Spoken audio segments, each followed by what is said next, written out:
We're here today to do a range evaluation on the 270 WSM Winchester Model 70. And we thought we would start with ammo because that's something we need to talk about right now, this being 270 WSM. There's a lot of the cartridges that are just, it's tough to find ammo for right now, especially the less popular ones. That's right. It's just really tough right now on less popular cartridges unless you got the plain Jane 270s, 30-06s. And not just the loaded ammo, but reloading components, brass and so forth. So we thought we would talk about Joey's strategy on ammo for this one. All right, we're here today to shoot this 270 WSM, but I wanted to work up loads for it like I do for all my rifles. But once I started hunting for brass and components, I seen that was going to be a challenge. So then it prompted me to start looking for factory ammunition. Well, I ended up finding some. The brass actually was higher than the factory ammunition I was able to purchase. I ended up getting some Deer Season XP Winchesters. We don't know what they're going to do, but we're hoping we're going to get some good groups out of them for hunting. This never was designed to be a target rifle for me. But we're going to see what this factory ammunition does, and as long as we get some good groups for hunting, we're going to be satisfied with that for now.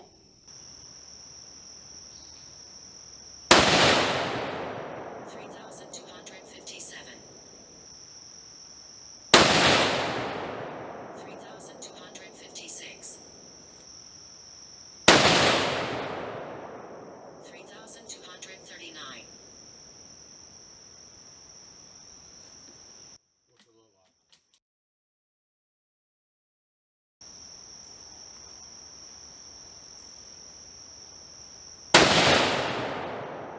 $3,243.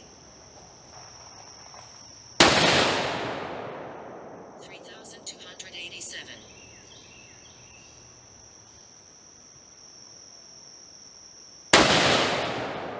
3,265. That made it about an inch and a quarter. Just throw your brass in there, guys. 3,219.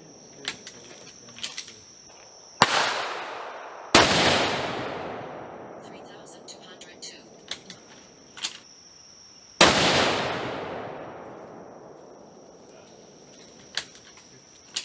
No recoil though. We're back, and let's go over this target. We got group 1 here. It's about a 2-inch group. Not really what we was wanting. And group 2's not much better. I shot both of these groups. They're both 2 inches. That's not what I was looking for out of this factory ammo, but Tom shot a little bit better group. He had about an 1.5 inch group. It was over 1.5 inches, But it was better than what we have been seeing up until that point. Oh, we got a little weather situation, by the way. Which we've had for a little bit. Yeah. Okay. But our target here, we were looking for a little bit better than this. When I went to the range, I was pretty much looking for a 3/4 inch group out of this rifle.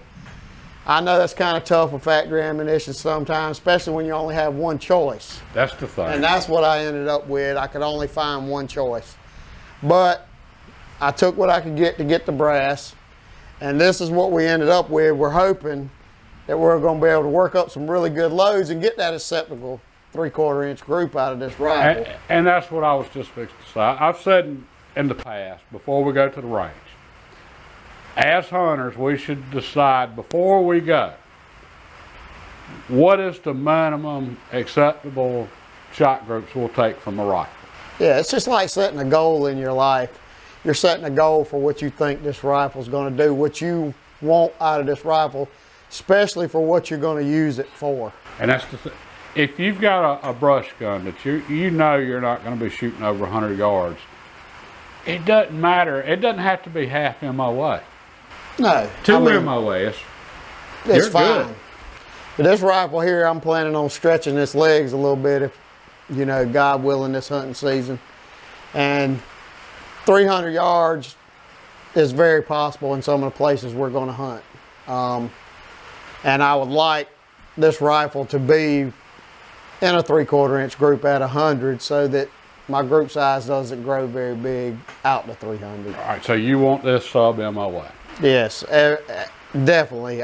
For what I'm going to use it for, we got a couple long range places we're going to hunt. I need it to be sub MOA for my confidence, you know, and I think that's why I got it in my mind for a 3/4 inch group for this rifle. Okay. Some of my other rifles, you know, that wouldn't be the group I'll be looking for.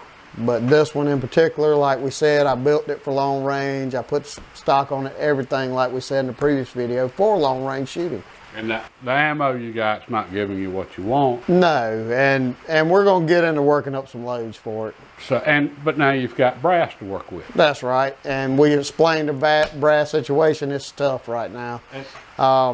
I've looked and looked and looked, and believe me, when I say I've looked, and it's getting ridiculous. And I've had a lot of people ask me since we did the first video on this one that y'all might want to watch also, a fine rifle on a budget. Definitely. We get more into what all Joey did to this rifle, but I had a lot of people reach out to me and ask about 270 WSM brass or cartridges. Where can you find it? And I actually found the cartridges at a gun show, our local gun show here in town, and believe it or not, I paid up for those, but they were cheaper than brass. and they were loaded, so. And so, you know, it gave me something to start evaluating the rifle, and that's what we did. We got into an evaluation of this rifle with this factory ammo. And Joey got 2 boxes of ammo for it. He paid dearly for it. But any of the Magnum cartridges right now, you're going to pay dearly for it.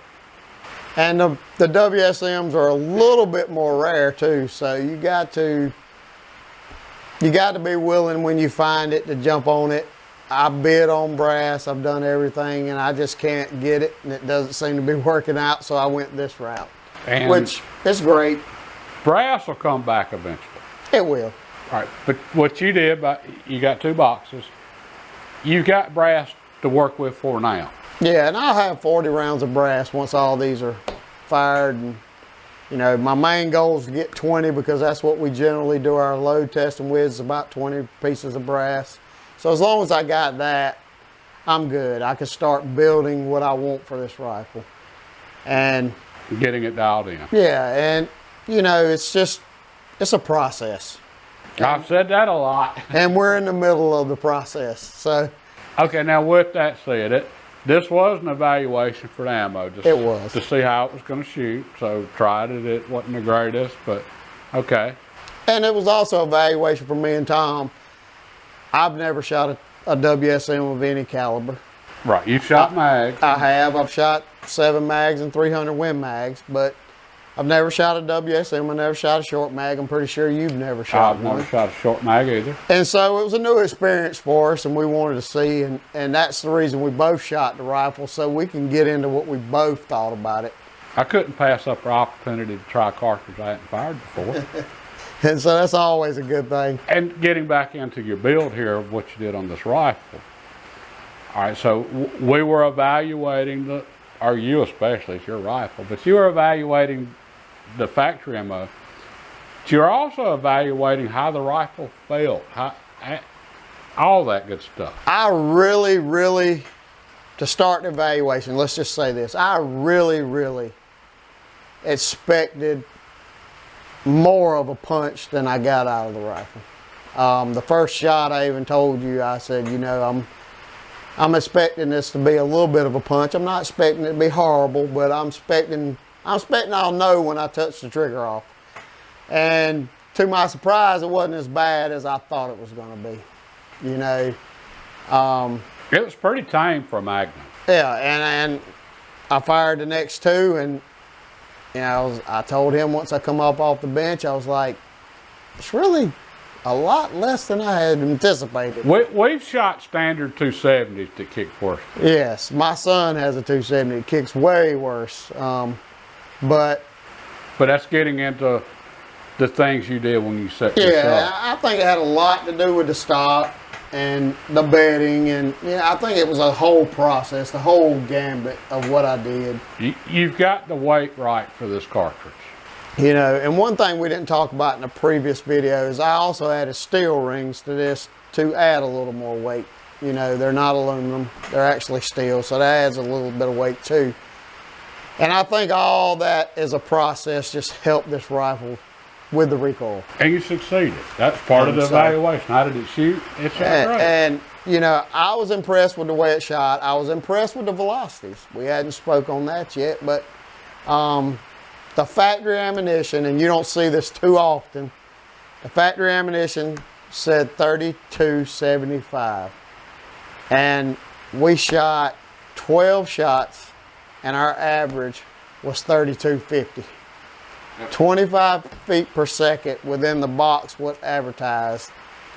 And I'm pretty sure the box, they try to go with their highest velocities. Oh, they definitely. They probably used a 26-inch barrel for their test rifle for the numbers that the factory came up with. They might have used 24, I don't know, but they're usually pretty optimistic. Yeah, and so I was well surprised with that. So that, I would say that was a plus in the plus category.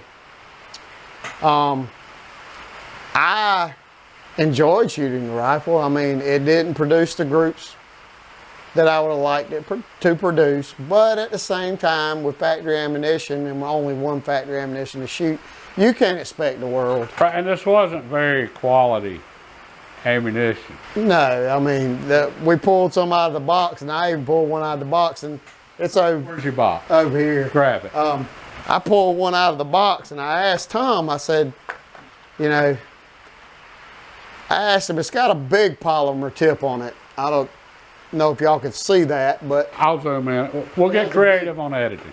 it'll have a big polymer tip on it, a lot bigger than I've ever seen. And I looked at one and I said, is this thing crooked or is it just my eyes? And Tom said, no, I think that thing's pretty crooked. Well, we touched it and the whole tip moves. So let's just say that's not my favorite Winchester ammo I've ever bought. It's pretty disappointing. The brass might be the best part of that ammo. I would say the brass will work fine. I think it'll be great. Yeah. But we'll shoot up some more of these and then we'll get the load tested, and that's going to be a great thing to do. I'll be tickled to death to get that done. And you might want to just pull the bullets and dump the powder on these. And I have done that a lot, especially when you're getting this type of results. I mean, it'd have been different. You know, we got 3 groups here, and all the 3 groups are pretty close to the same. So that pretty much tells you, with this particular ammunition, that's about what I'm going to get. Oh, and a side note, I did notice when just looking at numbers, I got the smallest group out of the 3 groups when I fired it, but I noticed I had the lowest velocities. So I just thought that was interesting, and just, And with factory ammo, you can run into velocity swings because they're mass producing this stuff. And they do a great job to a certain extent for hunting. But if you're trying to achieve, less than MOA, part of dialing in a load on hand loading, to really get a load dialed in, part of that's getting your velocities really consistent. Yes, you want your standard deviation to be down there. Right. And, so that's something Joey can go back and work with once he starts his own load development. And when we do a load development for this, we're going to go with a 140 grain projectile, because I think with this rifle, that's the perfect bullet weight. We'll let the rifle tell us, of course, because we always listen to what it tells us, but we're going to try that next. These are 130 grain. I don't know if we mentioned that, but we're going to go to 140s and see what we get. And I think the results will probably be a good bit better than this. I think you're right. So, all right, so that covered that. And go watch the video on Joey setting up this rifle, a fine rifle on a budget. I think he did a great job on it. And we think y'all enjoy that too. For those of you that hadn't already seen it. And the stuff he did worked out. I was impressed with the feel of the rifle when we were shooting it. He made some good choices there. And we look forward to bringing the load development to y'all soon. All right, so God bless, and y'all have a great day.